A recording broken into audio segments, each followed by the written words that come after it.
Namaste, Adab, Sasrikal. This is Aditi and welcome back to the messages of the day in Hindi and English. Reading में जाने से पहले a very happy birthday to all of y'all who are celebrating your birthday on the 17th of July 2020. Let's get into the reading. Archangel Michael, my guardian angels and the universe, Holy Spirit and the divine, please give us exact messages which are in the highest good for the general collective for the 17th of July 2020.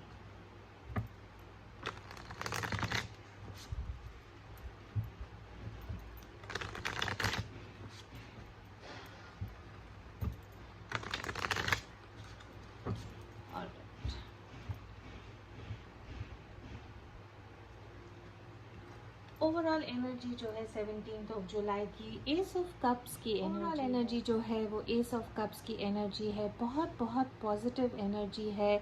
एक नई शुरुआत होगी कुछ creative projects के लिए, emotional healing के लिए। जो चीज़ें आपको इमोशनली भाती हैं, इंट्यूटिवली आपको जो चीज़ें करनी है वो कल के लिए आप स्टार्ट करेंगे। रिलेशनशिप में एक नई शुरुआत हो सकती है, नई फ्रेंडशिप में शुरुआत हो सकती है। अगर आप नया जॉब या काम स्टार्ट करना चाहते हैं तो ऐसे लोगों के साथ आपका काम स्टार्ट होगा जहाँ पे आपको इमोशनली बहुत उनसे कनेक्शन होगा। ऑल इन ऑल एक बहुत पॉजिटिव कार्ड है। इसका यही मतलब है कि कुछ नई शुरुआत होगी जो आपके इंट्यूशन को लेके, आपकी क्रिएटिविटी को लेके होगी। ये कार्ड का मतलब ये भी होता है कि अगर आप कुछ हीलिंग करना चाहते हैं, सेल्फ हीलिंग हो, तो वो भी आप कल कर सकते हैं। बिजनेस, करियर और फाइनेंस में 3 ऑफ वॉन्ड्स का कार्ड है। बहुत बहुत पॉजिटिव कार्ड है। जिस न्यूज़ का आप वेट कर रहे थे वो न्यूज़ आपको आपके करियर में डेफिनेटली कल मिलेगी। जॉब को लेके है या ओवरसीज से अगर आप कुछ न्यूज़ चाहते हैं तो वो भी आपको मिलेगी। अब तक आपके जॉब, करियर, बिजनेस में जो भी आपने एफर्ट डाला है, जो भी आपने मेहनत करी है, उसका जो रिजल्ट है वो आपको कल डेफिनेटली मिलेगा। लव और रोमांस में है द स्टैंडिंग, नंबर 11 है द स्टैंडिंग स्टोन। जस्टिस का कार्ड है ये। इसका यही मतलब है कि जो आपके रिलेशनशिप में, आपके प्यार में जो सही होना चाहिए था वो होगा। जस्टिस का जब कार्ड आता है तो बैलेंस का कार्ड है, इक्वल गिव एंड टेक का कार्ड है, कर्मा का कार्ड है। जो आपने रिलेशनशिप में डाला है वैसा ही रिजल्ट आपको मिलेगा।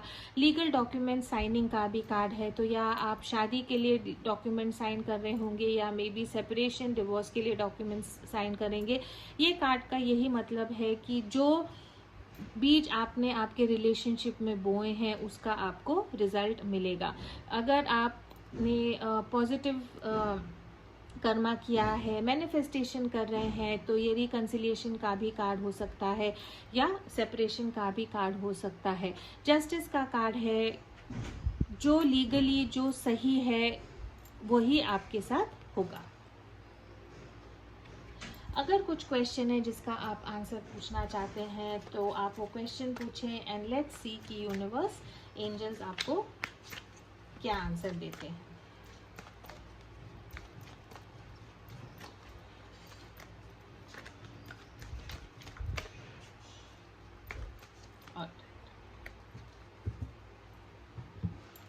इम्प्रूविंग हेल्थ का ये आपको मैसेज है। What ever your question was, divine आपको ये कहना चाहता है कि या तो आप आपके हेल्थ पे फोकस करें और उसको इम्प्रूव करें। कल का ये अच्छा दिन है कुछ इसमें स्टार्ट करने के लिए। या अगर आप आपके हेल्थ के बारे में पूछ रहे थे तो डिवाइन आपको ये कहता है कि आपकी हेल्थ मूविंग ऑन इम्प्रूव ही होगी। एक ऐसी क्या चीज़ है जिसको आप सरेंडर करना चाहते हैं, तो आपका जो कल का दिन है वो आपके लिए सुखी जाएगा। Surrender, denial. Accept people and situations exactly as they are without denying the difficulties. Then you can see things clearly and make the best decision.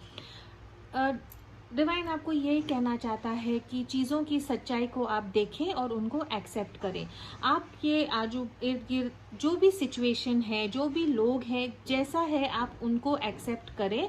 आप जैसे चाहते हैं कि आपका रिलेशनशिप हो वैसा ना सोचे।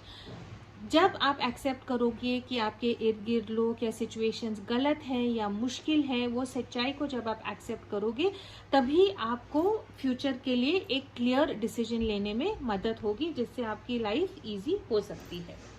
So as always, please do keep your energies and vibrations high. What you focus on is what you get, and I will see you tomorrow.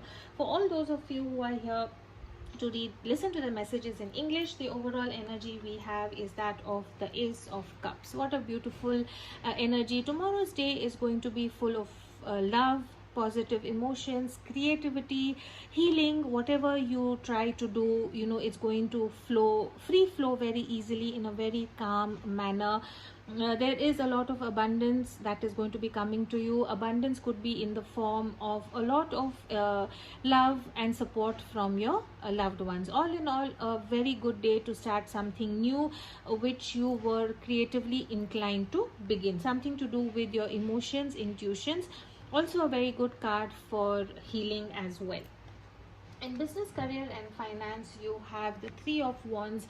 Finally, you see your ships coming in. All the efforts and energy that you have put till date as far as your work, business or career goes, you are going to finally reap the fruits of all your efforts. Your ships are finally coming in. It is a good day tomorrow to expect some positive news. Some news from overseas is also on the cards. In love and relationship, you have the Justice card here. It's called the Standing Stone. The balances are going to be made equal tomorrow. Karma is going to play its role. If you have been fair in your relationship, if you have done what is right, right will come to you. A day for signing legal documents, maybe getting married or even separation and divorce.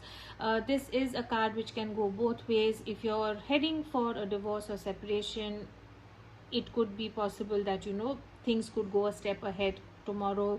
If you're hoping to get married or get engaged, that will also be possible. So all in all, this is a card where karma is going to balance the scales. If there's one question that you need to ask the angels, please ask and let's see what they have for us. You have improving health. Whatever your question was, the angels decided to tell you that in case you were feeling unwell, your health is going to be improving.